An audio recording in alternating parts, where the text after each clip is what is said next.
Estão me ouvindo bem, pessoal? Bom dia. Onde eu devo ficar, amigas? Aqui no meio? Com licença. Eu fico um pouco tímido assim, e às vezes até o contato visual assim é um pouco difícil. Mas não significa que o que eu estou dizendo não é verdade. Então, se eu olhar para vocês em busca de aprovação e segurança, por favor, só façam aceno assim com a cabeça, e aí o assunto vai fluindo. Eu preciso falar um pouco sobre Santos, se eu puder. Eu devo fazer isso no começo ou no final? Vocês me concederiam uns minutinhos para falar da cidade? Não, eu só queria dizer que eu escolhi morar aqui entre vocês. Eu estou circulando por aqui já faz um ano, mais ou menos. Eu vim para fazer umas aulas de barco à vela. E fui me apaixonando pela cidade, assim. Para mim é uma coisa muito especial olhar como essa orla está preservada, sabe? E eu nunca vou conseguir esquecer de um determinado momento com a Fonte do Sapo. A Lúdia e a Flávia sabem o quanto eu sou apaixonado por aquela fonte. Então eu saía da ponta da praia e caminhava até São Vicente para fazer a minha aulinha de barco. E numa noite eu parei ali, eu não conhecia muito bem a cidade ainda, tal, e eu vi os pais e as crianças brincando naquela fonte, tudo tão saudável, tudo tão seguro, a infância como a infância deve ser.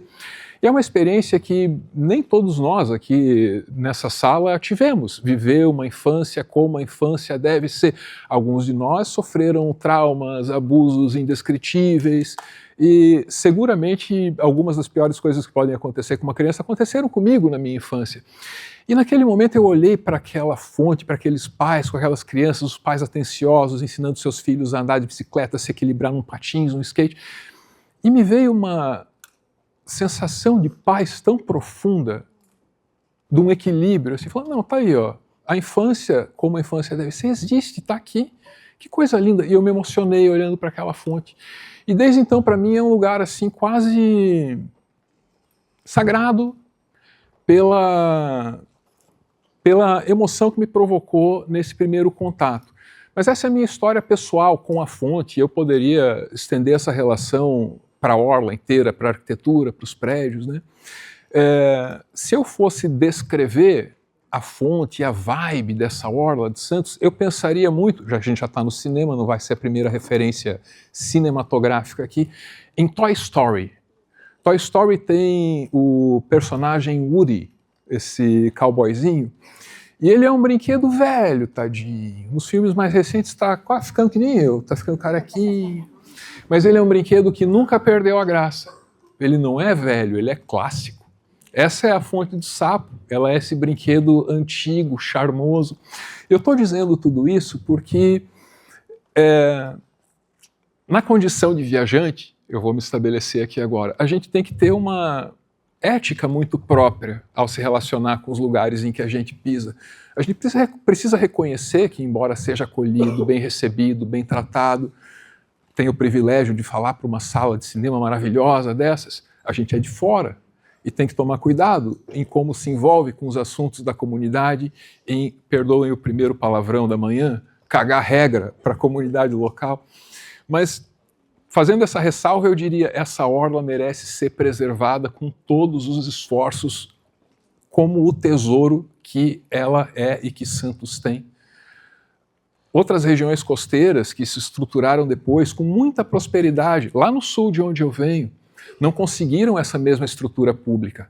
Orla estreita, coisa alagando com muito mais frequência do que aqui, nesse momento climático tão crítico. Então o que vocês têm em Santos é um tesouro. Eu sei que a cidade tem problemas, eu sei que se a gente andar uns quilômetros para cá, outros para lá, a gente vai achar a desigualdade, vai achar todos aqueles terrores que existem no nosso Brasil, mas esse é um lugar muito especial. E vocês vivem numa cidade linda, com uma cultura idem. Eu fico impressionado com o quanto Santos é saudável. Está todo mundo fazendo exercício, uma relação tão próxima com a natureza, que às vezes até me assusta, amigos. E eu vou parar de falar de Santos contando essa historieta, não chega a ser uma anedota para vocês, de ontem. Então eu estava arrumando minha casa, pensando na minha palestra, me preparando para vir para cá, olho pela janela, tenho o grandioso, maravilhoso privilégio de ter uma vista para essa orla, e naquele vendaval de ontem, um jovem na sua prancha de windsurf, no meio do alerta da Defesa Civil. O Santista não tem limite quando se trata de esporte. Passando no mar de uma ponta, eu olhei para aquilo, se eu soubesse o número da sua mãe, eu ligava para ela agora. Agora. Então foi um misto assim de uma admiração pela ousadia, pela coragem, pelo ímpeto, mas também o homem mais velho e maduro dentro de mim olha para aquilo e fala, esse jovem aí está exagerando um pouco. Algo precisa ser feito.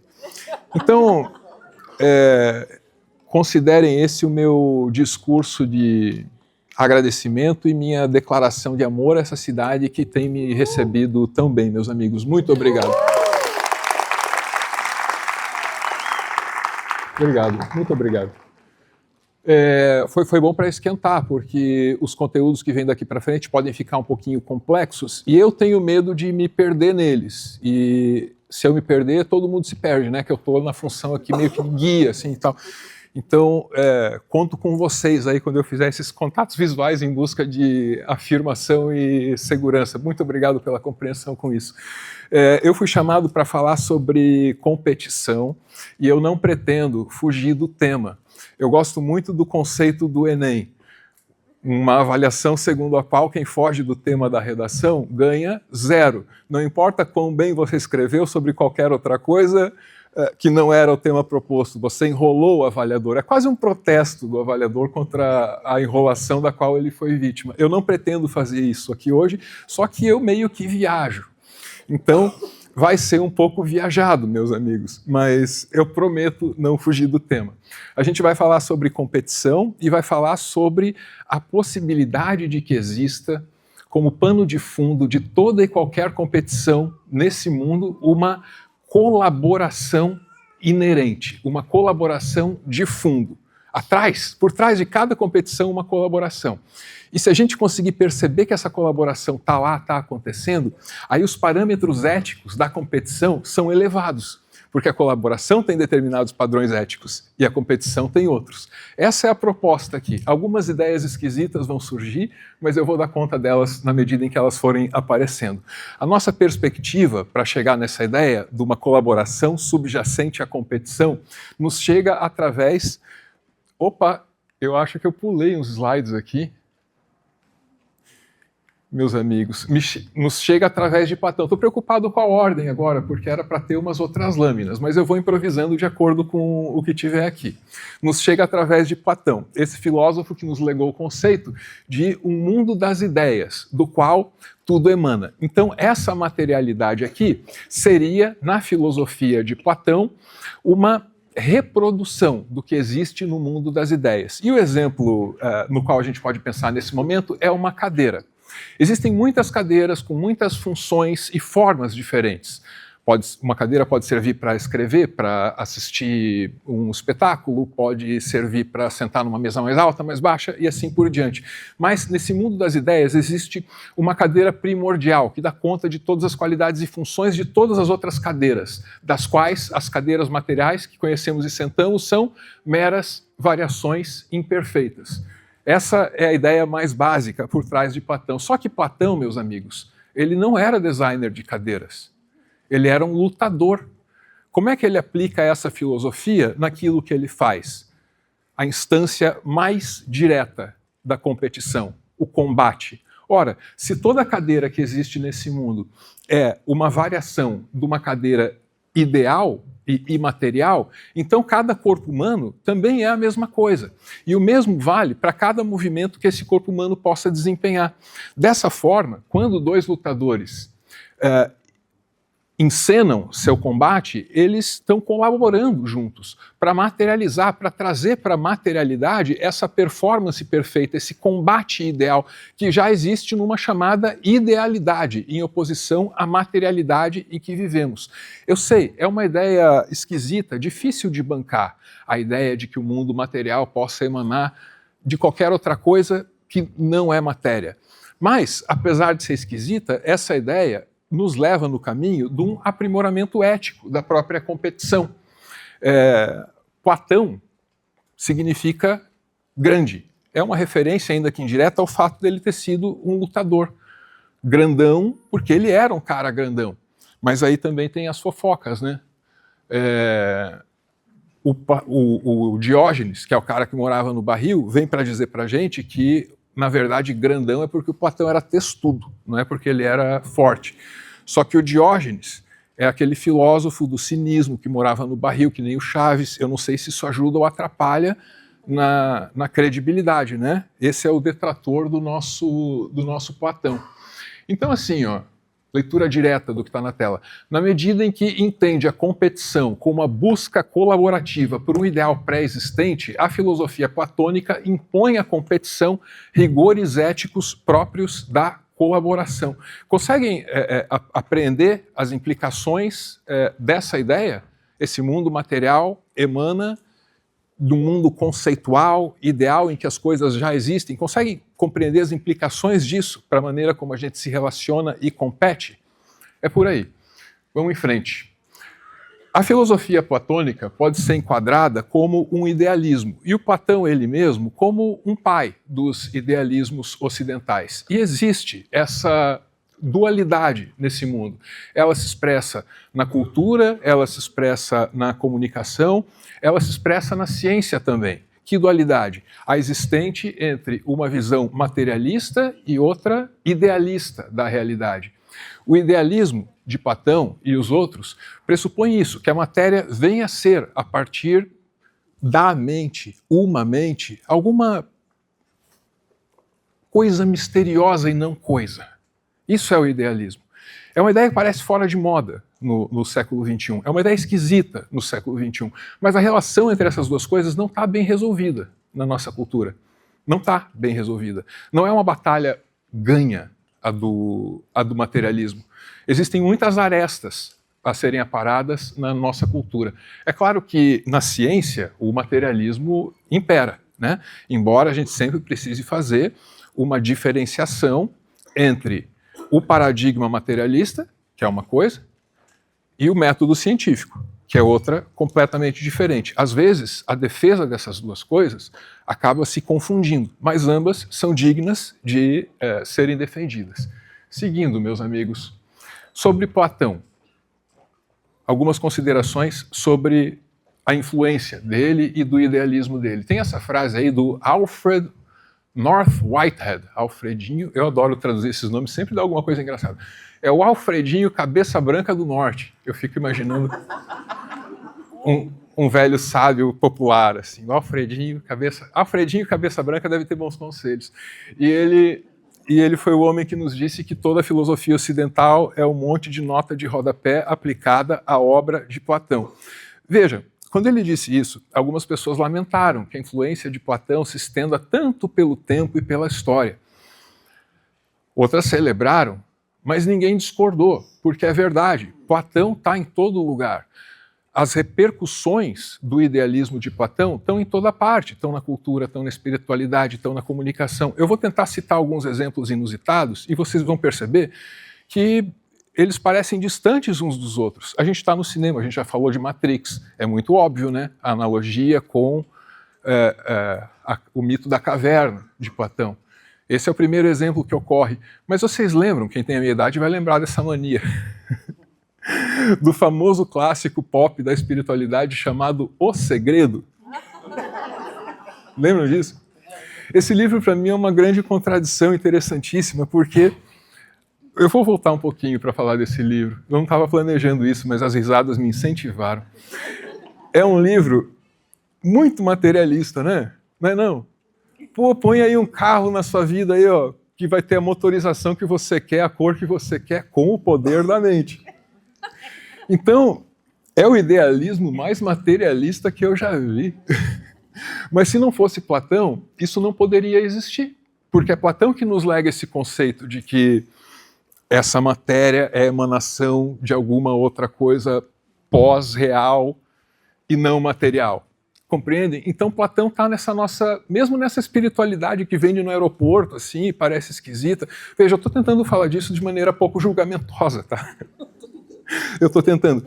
Mas ajuda a mostrar a extensão e as variações possíveis da influência de Platão nessa nossa realidade, mesmo num mundo essencialmente materialista. Então, vale a pena pensar sobre isso, sabe? Seguindo, esse mundo das ideias de Platão, será que ele tem existência literal? Será que é assim mesmo que esse universo funciona? Tudo isso aqui é projeção de algo que é feito de qualquer coisa diferente de átomo? Será que isso é literal? Será que é assim? Ou será que é uma alegoria? Vamos investigar a hipótese de que isso possa ser uma alegoria. Ele está falando de como a realidade vem a ser. Ele está falando de conceitos que moram muito, muito, muito além da linguagem, da experiência humana. Para a linguagem alcançar isso, será que tem como ser direto? Ou será que é uma alegoria? Essa é uma pergunta de milênios e milênios e milênios. Dá para encarar o idealismo platônico de maneira literal? É uma pergunta interessante e não é a única pergunta desse tipo que Platão nos deixou. Platão foi discípulo de Sócrates. Sócrates morreu acusado de corromper a juventude de Atenas. E o Platão ficou muito decepcionado com Atenas. Profundamente decepcionado, magoado com aquela sociedade, com aquela civilização maravilhosa, pensamento livre, especulando sobre a natureza última da realidade, todo mundo investigando de onde viemos, para onde vamos, os mistérios do universo, 42. Aí no momento em que alguém vai radicalizar essa busca, o cara está corrompendo a juventude, ele morre? Que Atenas é essa? Platão estava muito triste. Mas se ele falasse sobre Atenas, mesmo no período em que ele era mochileiro, estava viajando, dizem que ele passou até pelo Egito, mas sobre o Egito Antigo dizem cada coisa, daí não dá. Ele estava decepcionado. E se ele escrevesse sobre Atenas, ele teria problema. Então ele inventou essa Atlântida. Uma civilização fundamentada na liberdade de pensamento, que lá pelas tantas vai ficando autoritária. Do autoritarismo nasce a arrogância, e o destino final dessa civilização é ser engolida pelos mares. Essa é uma interpretação, talvez a mais provável, talvez a minha, mas enfim, sobre a Atlântida. Só que muita gente acha que isso é literal. E tem bilhões e bilhões de dólares. Alguns dos melhores navios que a humanidade já conseguiu produzir, mergulhadores muito experientes, muito capital investido na busca por uma Atlântida literal. E aí, eu fico até... minha cabeça explode quando eu penso nisso. A busca pelo idealismo platônico não seria uma coisa parecida, sabe, com a busca por Atlântida? Será que o idealismo platônico não é essa Atlântida filosófica de alguma forma? Essa pergunta ela é muito importante porque ela vai definir em que espaços a busca pela confirmação da hipótese inicial da filosofia de Platão, em que espaços essa busca pode ocorrer? Pode ocorrer na espiritualidade? Às vezes vai dar no segredo. Pode ocorrer na cultura? Nunca dá errado, né? Nunca dá errado. Pode ocorrer na ciência? Putz, aí danou-se, porque primeiro o paradigma materialista é contestado, e ele impera na ciência. Mas o método científico, esse precisa ser respeitado, sempre, de maneira inequívoca, né? E é sobre isso que eu quero falar um pouco nessa sequência. Por que, meus amigos? É a competição, o nosso tema, que mantém o idealismo platônico, essa Atlântida filosófica, viva no território da ciência. É a competição que mantém o idealismo vivo na ciência. E um caso que mostra isso é o desse corredor chamado Roger Bannister, um inglês que em 1954 conseguiu uma marca impressionante. 1 milha em 4 minutos. Na verdade, eu arredondei. É um pouco menos, é 3... A ciência melhorou até para contar o tempo, né? Parece que não contavam centésimos do cara, tem toda uma discussão. O fato é que essa marca ela era considerada impossível. Às vezes, infame medicina do século anterior, o XIX, considerava que seria mais provável que o coração do corredor explodisse e ele vazasse sangue por todos os orifícios dos seus corpos do que batesse essa marca aqui. É isso que esse cara fez. Era considerado impossível. Ele foi lá, e fez, em maio de 54. E aí, opa, veio parar na ordem errada. Aí o que aconteceu? Depois que ele conseguiu. 2 anos e meio depois já tinha 10 caras conseguindo fazer isso. O que explica isso? O prazo é muito curto para que se acumulassem melhorias na medicina esportiva, nos equipamentos dos quais a corrida pode depender, qualquer coisa na condição material dessa prática esportiva, qualquer coisa, não é uma boa candidata para explicar o que aconteceu aqui. Como é que a gente explica? Né? E aí vem as hipóteses. A preferida dos treinadores, dos coaches, dos corredores que conhecem essa história é a ideia de que o Roger Bannister tenha destravado alguma capacidade psicológica dos seus pares. Era considerado impossível, a partir do momento em que os outros percebem que é possível, eles tentam com mais afinco, naturalmente conseguem. Então, a conclusão, o discurso final que sai dessa hipótese é: acredite, se esforce. Percebem que é muito útil para qualquer discurso motivacional? Então, essa hipótese é a preferida. É meio exótica, um pouco exótica. Talvez não a ideia mais esquisita dessa manhã, mas seguramente uma delas. Mas não é única, né? Não é única. Uma abordagem platônica para o que o Roger fez. Aquela performance, numa abordagem platônica, ela já existia antes do Roger, como ideia, no mundo das ideias. Então, primeiro ele tem que fazer um caminho até lá, mental. Ele precisa encontrar conceitualmente essa performance e depois ele tem que traduzir essa performance na materialidade. Esse é o trabalho completo desse atleta. Os outros que vieram depois tiveram essa primeira metade do encontro com o conceito facilitado, porque o Roger abriu a trilha entre o mundo da matéria e o mundo das ideias. Essa é a abordagem platônica para essa história. Não estou pedindo que vocês a aceitem, apenas que deem a ela uma chance sincera para compreender conceitualmente, né? Mas aí, agora é que vai ficar maluco. Agora vai ficar mais doido. Aqui começa a busca pela hipótese, a busca pelo idealismo dentro da ciência. E se a performance do Roger ficasse estocada em uma espécie de campo mental que pudesse ser acessado por cada um de nós, através de capacidades, por um lado, inatas e, por outro, inadvertidas.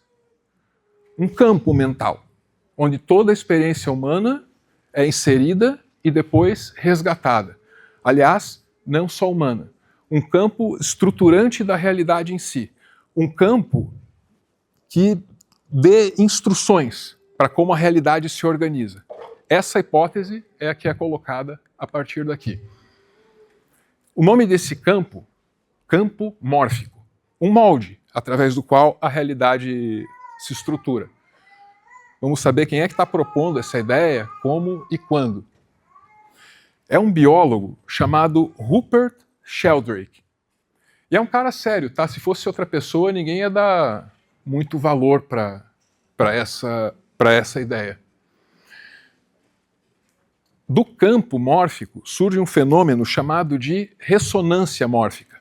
Esse é o fenômeno através do qual nós interagimos com esse campo, sempre de maneira inadvertida. É o que diz o Rupert Sheldrake. E essa hipótese nos leva a algumas ocorrências interessantes. Por exemplo, você tem 2 ilhas e em cada uma delas diferentes comunidades de macacos da mesma espécie. Numa determinada ilha, um macaco aprende um jeito de quebrar um coco e extrair dele mais água, mais nutrientes, com mais segurança, com mais higiene, embora ele nem conheça esse conceito. Os que estão em volta imitam esse novo jeito de abrir o coco. Até aí, fácil de explicar. Depois que 100 macacos desenvolvem esse novo comportamento numa ilha, na outra, a mesma comunidade começa a desenvolver esse comportamento, mesmo sem ter tido contato com o animal que descobriu, iniciou essa prática. Qual é a explicação para isso? Estaria, segundo o Rupert Sheldrake, na existência desses campos mórficos. Eu sei, é uma ideia bem radical, mas, de novo, não é qualquer cara. Ele deixou uma colaboração muito grande, eu estou numa fase da jardinagem agora, e ele deixou uma colaboração muito grande para compreensão da botânica. Então é um cara que dedicou o início da sua carreira a compreender tudo aquilo que faz uma planta crescer. Uma busca por exatidão. Se eu dominar todos os fatores da minha... Eu estou agora com trevo de 4 folhas. Se eu dominar todos os fatores do meu trevo de 4 folhas, eu vou saber um jeito de fazer todos crescerem de forma idêntica. Mas se você parece evoluir e não compreender quais são todos os fatores que regulam a imensa variedade e diversidade que uma espécie pode atingir. A explicação para isso estaria, segundo ele, no campo mórfico.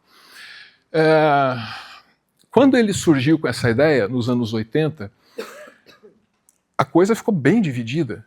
E, para mim, isso aqui é um grande momento da história da ciência. A convivência dessas duas resenhas nas duas principais publicações científicas da época. 1981. A New Scientist vai lá e fala assim, pô, legal, importante pesquisa científica. Mas a Nature diz, melhor candidato à fogueira que a gente teve em muito tempo.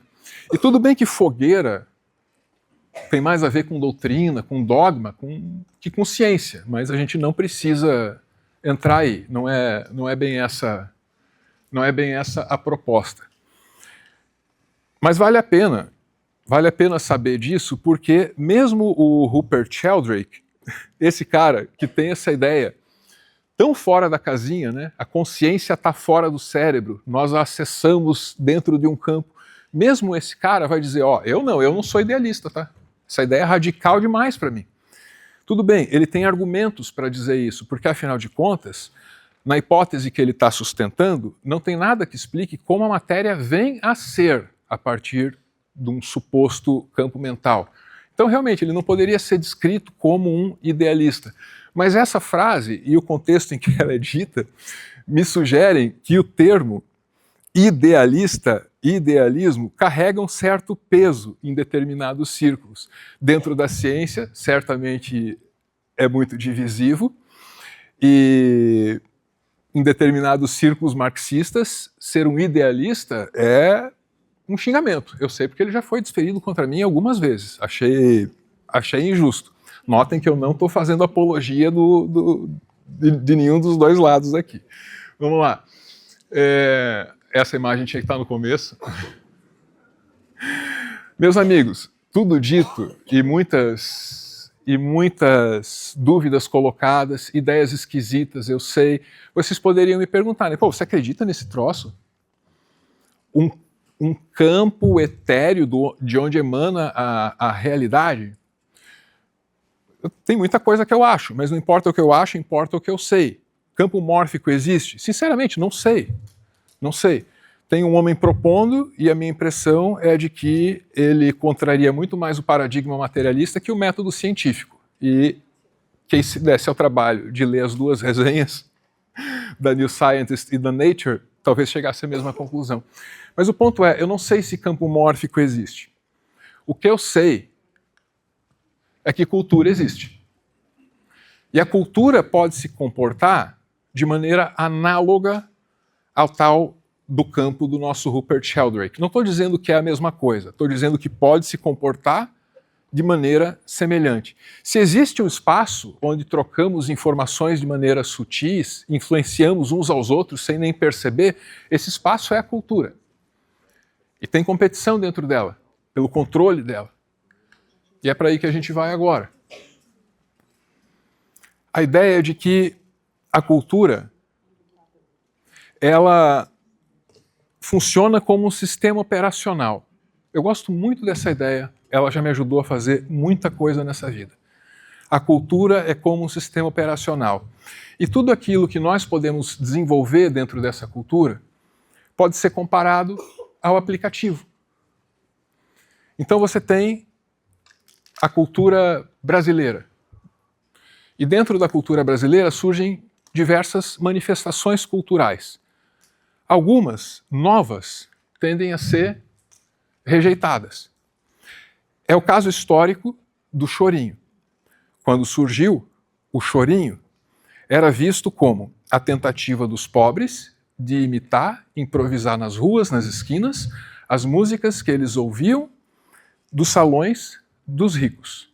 Um gênero baixo, de baixa qualidade, sem apreço técnico, desvalorizado e visto como bandido, como marginal, talvez perigoso. Isso é o chorinho nos seus primórdios. O tempo passou, a cultura se atualizou e o chorinho foi aceito. De forma que você não vai ver a polícia bater lá no nosso chorinho do aquário. Isso não vai acontecer. O pessoal do choro de bolso vai tocar na cesta lá na nossa Realejo. Ninguém vai apanhar. Graças a Deus. Não é madeira, mas eu vou bater aqui. Inclusive, as polícias militares do Brasil tendem a ter excelentes bandas de choro. Algumas das melhores rodas de chorinho do Brasil são de polícias militares. E isso para mim é impressionante porque o chorinho foi o funk da sua época. Então, essa analogia ajuda a gente a entender como esse processo ocorre. Uma nova manifestação cultural surge. A cultura não está preparada para recebê-la. A cultura vai ter que ser atualizada. Obviamente que é uma via de mão dupla. A relação é complexa.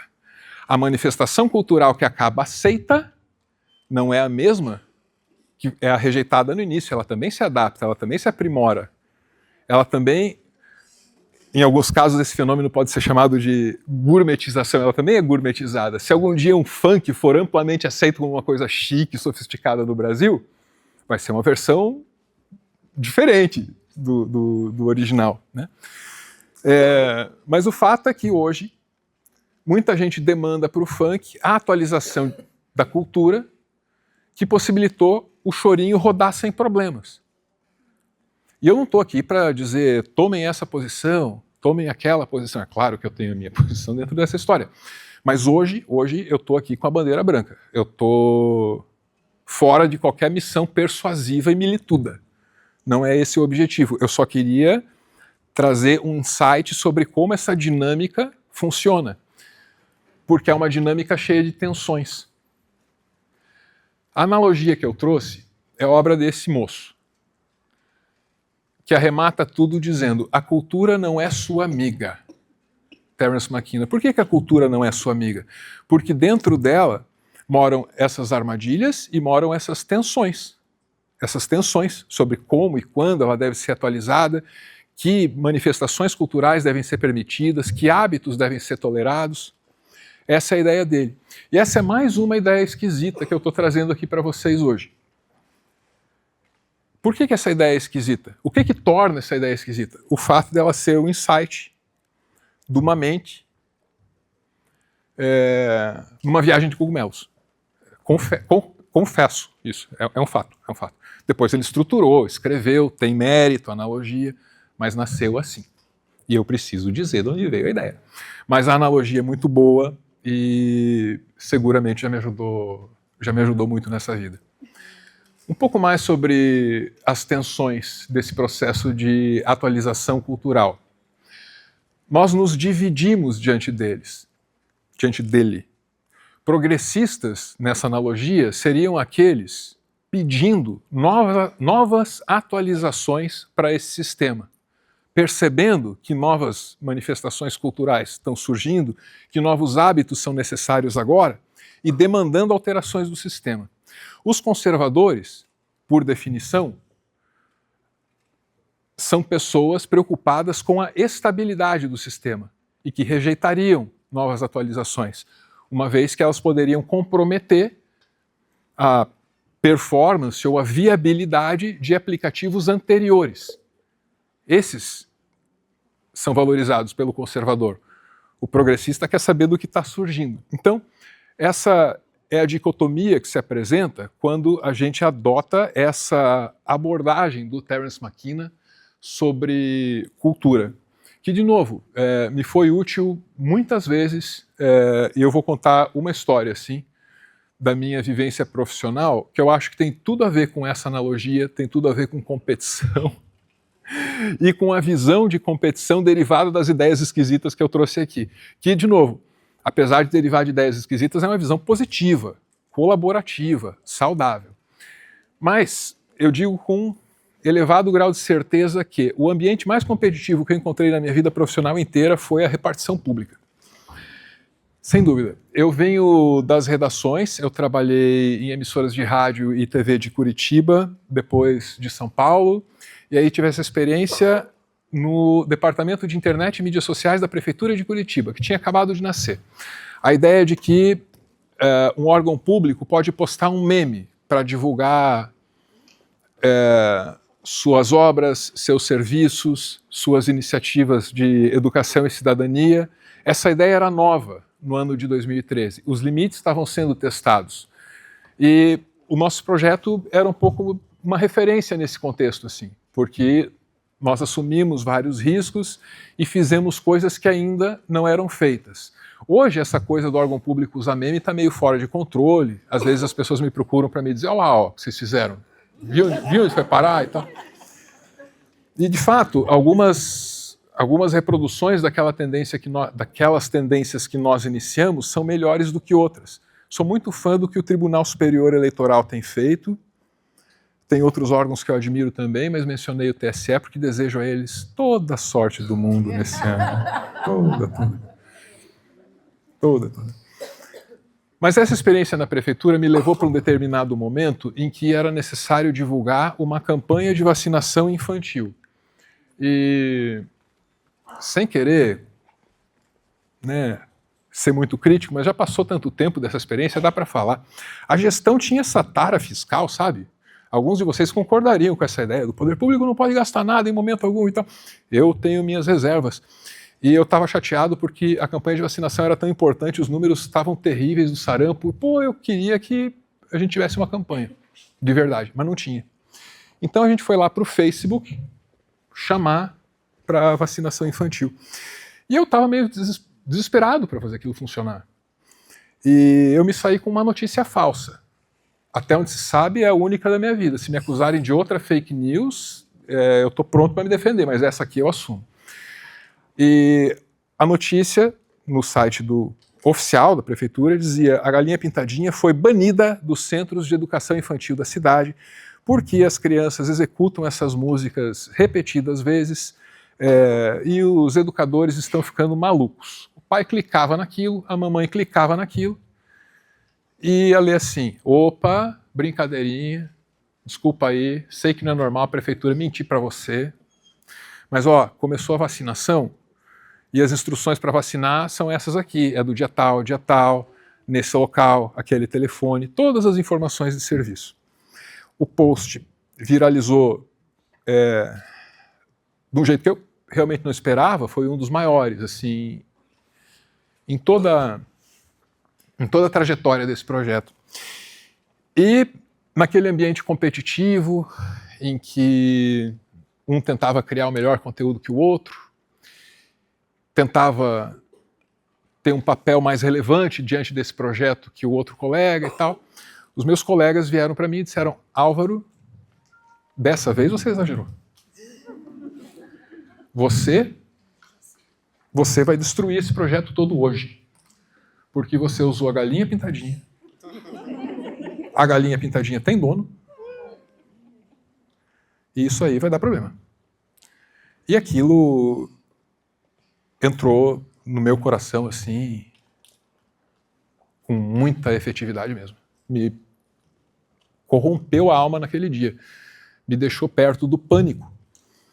Não necessariamente por mim, porque eu entendi aquele trabalho como temporário, como um prazo de validade, mas eu ia destruir toda a experiência do primeiro órgão público do Brasil que se arrisca a usar meme, uma equipe corajosa e tal. E eu sou o cara que ia destruir isso com a galinha pintadinha.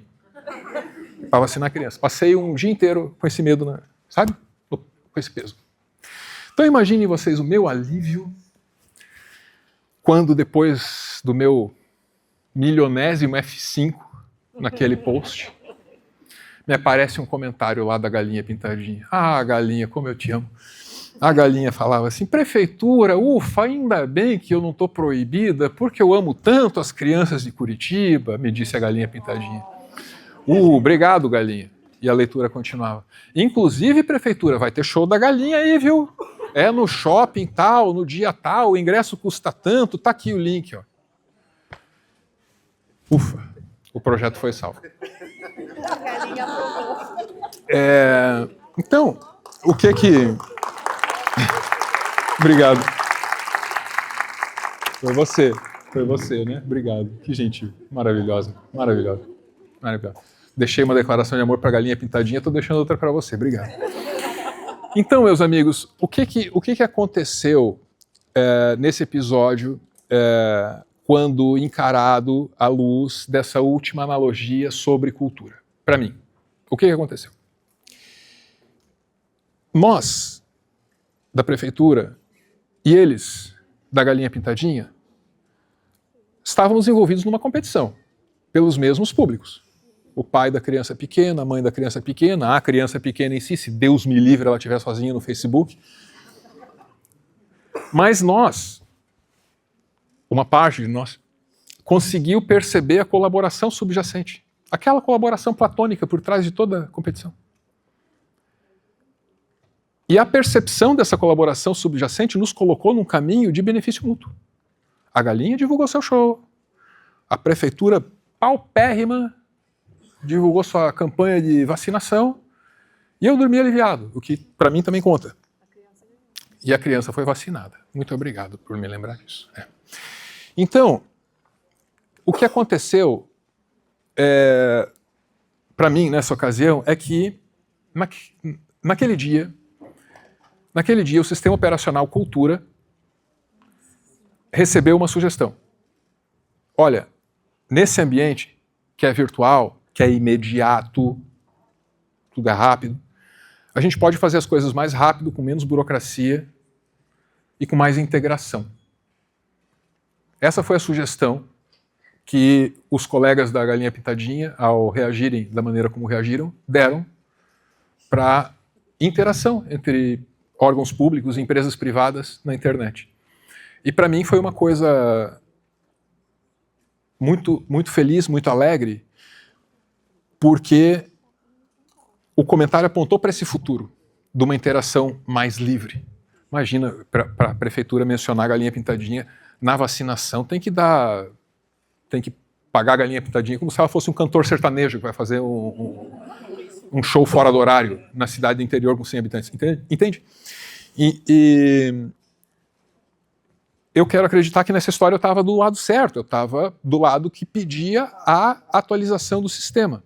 Num caso em que, para mim, a atualização do sistema era necessária, porque não dá para na internet a gente pensar que a lógica vai ser a mesma de usar a galinha numa campanha no outdoor e tal. É um pouco diferente, né? Então vale a pena atualizar os processos. Então havia esse embate sobre como atualizar os processos, né? E esse embate, isso aqui é o que eu formulei na época, quando esse dia de muita tensão terminou para mim. A gente pode fazer mais e melhor se a gente se concentrar mais em criar e menos tempo em discutir o que é de quem. E aí, vejam vocês, eu tenho um problema com essa minha conclusão, porque ela é uma conclusão confortável demais, útil demais para quem já tem muita coisa e não quer discutir a propriedade, né? Então, é problemática essa minha conclusão. Mas, ao mesmo tempo, eu sinto que para mim ela é verdadeira, assim, e tem norteado a minha conduta com o que eu faço.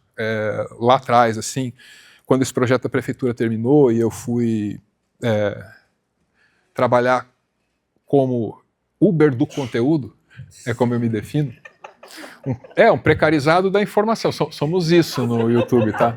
A lógica é a mesma. Tem o aplicativo, eu pego a corrida da informação, e no YouTube ainda é mais grave que no Uber, o precarizado sempre consegue prestar o serviço até o final. Raramente o Uber deixa o passageiro no meio do caminho. E no YouTube o passageiro pula no meio se você não se esforçar para conquistar a atenção e a simpatia dele, entendeu? É isso. Onde eu estava mesmo, meus amigos? Me perdi. Essa conclusão. Essa conclusão é meio platônica também, tá? Porque se tudo já existe no mundo de ideias e nós apenas materializamos essas coisas aqui, não faz sentido discutir quem teve o privilégio de materializar o quê. A ideia é pré-existente, tem vida própria, mais real que a nossa, inclusive, nessa concepção do universo, né? E isso, de alguma forma, daria alguma validade para essa conclusão. Tá aí o Naruto de novo. E sabe por que o Naruto está aqui? Antes de seguir, eu vou explicar agora, saiu da ordem. É porque, assim, eu fiz muito isso aqui que a gente está fazendo agora nesse tempo da prefeitura. O projeto, de fato, assim, era visto como uma referência para os outros colegas que começaram a fazer o mesmo tipo de coisa depois. E eu fazia muito dessas conversas, mas aí perdi a prática. Então, para conversar com vocês hoje, eu improvisei. Ao invés de montar uma conversa, uma palestra, eu montei um vídeo. Daí publiquei só para os apoiadores lá, né, na plataforma. E aí adaptei esse vídeo para poder vir conversar com vocês aqui. Mais ou menos, aí entra o Naruto. Como o Naruto, esse personagem que ele tem que fazer aquela magia dele ali, ó, é o Hadouken do Naruto, que eles chamam de Rasengan, para não pagar direitos autorais também. E ele não consegue fazer sozinho, entende? Então o que ele faz é primeiro fazer um clone, porque, não me perguntem por quê, é mais fácil fazer um clone que fazer uma magia. Não sei. Então ele faz o clone, para o clone ajudá-lo a fazer a magia, e aí as coisas dão certo. E essa é a minha história com essa palestra aqui. Eu faço questão de citar Naruto porque eu acho que é uma excelente influência para todas as crianças e para toda a juventude brasileira, porque é uma obra que mostra para essa audiência desde cedo que existem famílias mais disfuncionais que a da criança que está assistindo. Então você pensa, pô, meu pai foi comprar cigarro e não voltou. Mas o desses personagens aí meteu eles num genocídio.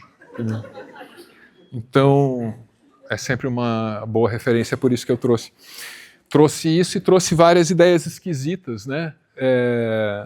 Eu tenho trafegado, eu tenho pesquisado as ideias esquisitas, pelo menos desde 2018, mas nem sempre com a mesma finalidade. Naquele ano eu escrevi esse livro, que é um manual das teorias conspiratórias que estavam se tornando populares no Brasil de então.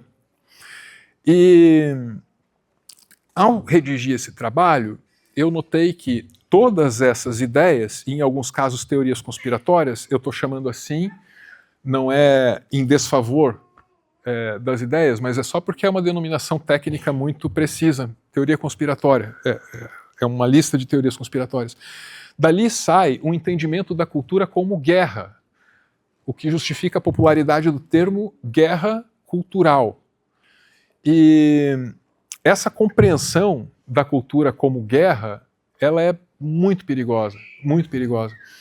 Enquanto eu desenvolvia esse trabalho, em contato com essas ideias esquisitas, que ao contrário das que eu trouxe aqui hoje, propagam uma visão de uma cultura mais competitiva e combativa, eu vivi esse momento muito difícil da minha vida em que eu percebia isso e pensava assim, caramba, como é horrível encarar a cultura como uma guerra. E apesar disso, eu estava lutando a guerra mesmo assim. Militudo demais, como eu gosto de dizer, né? E hoje o que eu fiz foi juntar ideias esquisitas com o propósito inverso. Então eu juntei ideias esquisitas, dignas de serem pesquisadas, avaliadas, mas que nos levam para uma visão mais colaborativa, mais harmônica daquilo que a cultura e as trocas que ela envolve pode ser. Então, meus amigos, a conclusão é essa, né? Existem ideias esquisitas que contribuem para uma visão colaborativa e harmônica da cultura. E existem consensos que nos levam na direção oposta, na direção de compreender esse mundo como um campo de batalha.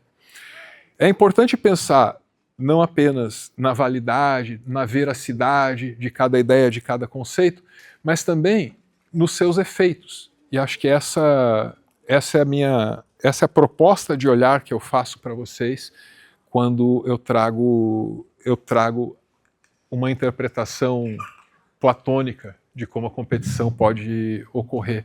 Me perdi um pouquinho no final, meus amigos, mas agradeço muito a paciência de vocês comigo e por vocês terem vindo aqui nessa manhã. Muito obrigado, meus amigos. É isso?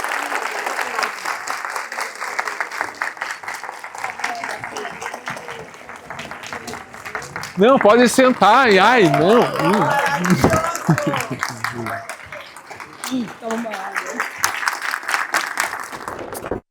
Caiu um pouco no final com o barulho. Da água. Mas deu certo? Deu para entender tudo?